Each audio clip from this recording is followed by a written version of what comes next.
Apakah benar seseorang yang kita cintai dan sering kita pikirkan tidak akan menjadi jodoh kita? Jika iya, apa alasannya dan mengapa ini bisa terjadi? Sebenarnya jawabannya sangat beragam, tergantung kepercayaan dan perspektif. Namun, ada satu teori yang mana teori tersebut terbilang logis, tapi mungkin kamu tidak suka mendengarnya. Penasaran? Oke, nanti kita bahas. 1. Perspektif spiritual. Seseorang yang terus-menerus hadir di pikiranmu belum tentu menjadi jodohmu, karena semesta seringkali memisahkan kita dari hal-hal yang sebenarnya tidak baik atau tidak sesuai dengan jalan hidup kita. Mungkin kamu merasa bahwa dia adalah segalanya, tetapi semesta memiliki rencana lain. Apa yang kamu anggap sebagai cinta sejati bisa jadi hanyalah bentuk keterikatan emosional yang belum matang. Ketika seseorang pergi atau sulit untuk dimiliki, itu mungkin cara semesta mempersiapkan ruang bagi seseorang yang lebih tepat untukmu. Ketika kamu melepaskan, bukan berarti menyerah, tetapi memberikan jalan bagi takdir untuk bekerja dengan caranya sendiri. Dan jika dia benar-benar jodohmu, semesta akan menemukan cara untuk mempertemukan kalian di waktu yang tepat. 2. Perspektif hukum ketertarikan. Hukum ketertarikan mengajarkan bahwa pikiran kita adalah magnet yang menarik realitas ke dalam hidup kita. Namun, jika kamu terlalu memikirkan seseorang dengan energi penuh obsesi atau rasa takut kehilangan, yang kamu pancarkan adalah energi negatif. Energi ini justru menciptakan jarak antara dirimu dan orang yang kamu pikirkan. Hukum ini bekerja dengan harmoni, bukan paksaan. Jadi maksudnya, jika dia memang jodohmu, energimu yang tenang dan percaya akan menariknya tanpa perlu kamu kejar. Sebaliknya, jika kamu memaksakan pikiranmu hanya pada dia, kamu menutup peluang untuk bertemu orang lain yang mungkin jauh lebih baik untukmu. Fokuslah pada memperbaiki diri dan mencintai dirimu sendiri. Karena ketika kamu berada dalam vibrasi yang positif, semesta akan mempertemukanmu dengan orang yang benar-benar sesuai. 3. Perspektif psikologi. Ketika kamu terus memikirkan seseorang, otakmu sebenarnya sedang terjebak dalam mekanisme psikologis yang dikenal sebagai scarcity effect. Ketika sesuatu terlihat sulit dijangkau, kita cenderung merasa bahwa hal itu lebih berharga daripada yang sebenarnya. Jadi maksudnya, teori ini lebih menekankan pada ilusi yang diciptakan otak. Saat memikirkan seseorang yang tidak bisa dimiliki, kamu mungkin mulai membayangkan bahwa mereka sempurna. Namun, kenyataannya, ini hanyalah cara pikiranmu menutupi fakta bahwa kamu sangat terobsesi padanya.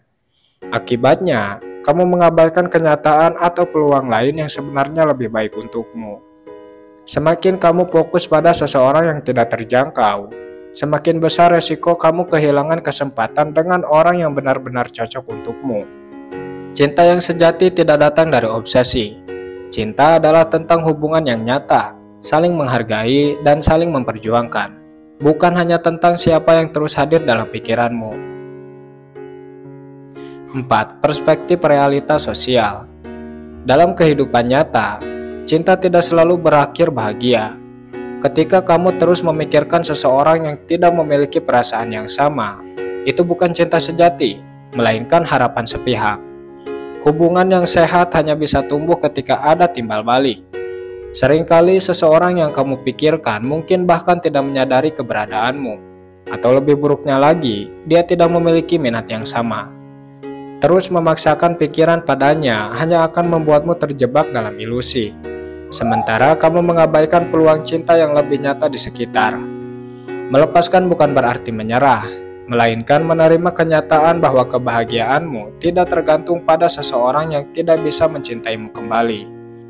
Dengan melepaskan, kamu membuka ruang untuk cinta yang lebih tulus. 5. Perspektif filosofis.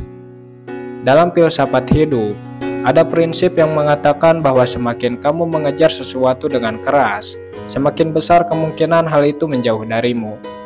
Ini juga berlaku dalam cinta. Ketika kamu terlalu fokus pada seseorang, seluruh energi dan perhatianmu mengarah kepada mereka. sehingga tanpa sadar kamu kehilangan dirimu sendiri. Cinta sejati tidak bisa dipaksakan atau dikejar dengan cara yang obsesif, karena cinta diibaratkan seperti menggenggam air. Semakin erat kamu menggenggamnya, semakin cepat air itu mengalir keluar. Jadi, jika seseorang terus ada di pikiranmu tetapi tidak mendekat, mungkin ini saatnya untuk berhenti mengejar dan mulai menerima. Biarkan hubungan mengalir secara alami. Jika dia memang jodohmu, dia pasti akan kembali. Dan jika tidak, percayalah bahwa ada seseorang yang lebih cocok sedang menunggumu di tempat lain. 6. Menurut konsep Twin Flame.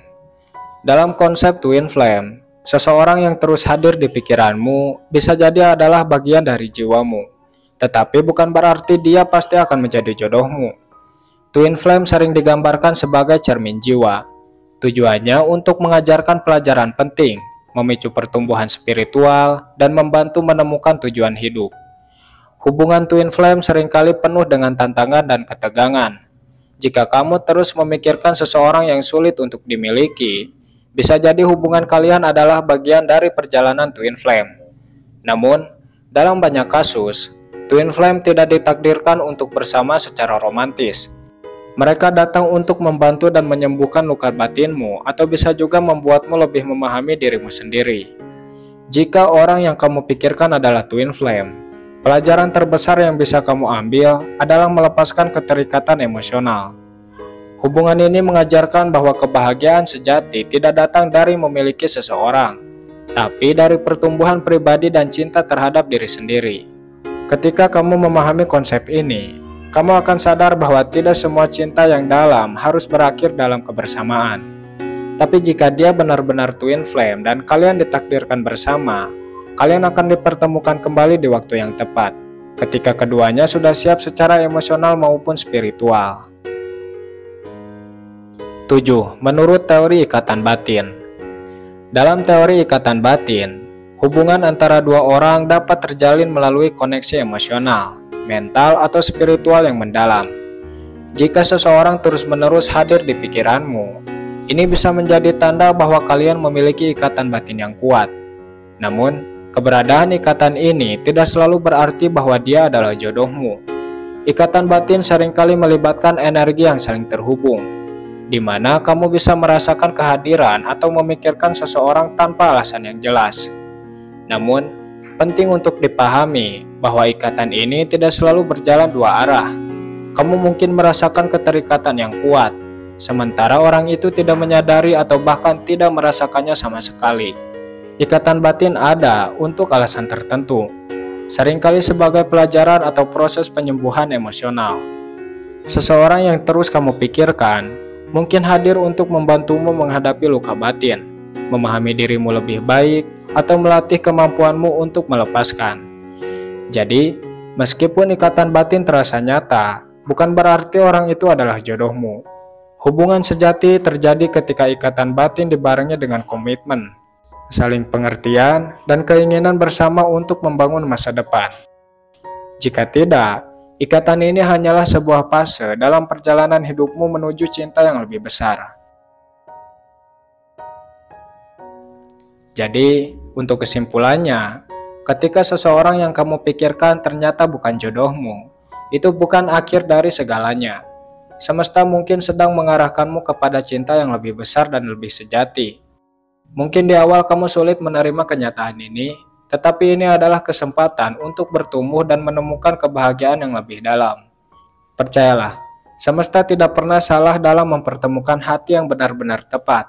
Saat kamu melepaskan apa yang bukan untukmu, hakikatnya kamu sedang membuka jalan bagi cinta yang sejati untuk masuk ke dalam hidupmu. Bagaimana? Dari 7 teori atau perspektif tadi, mana yang kamu yakini? Coba komen di bawah. Saya Fahri Jalmu Japar, sampai ketemu lagi di konten selanjutnya.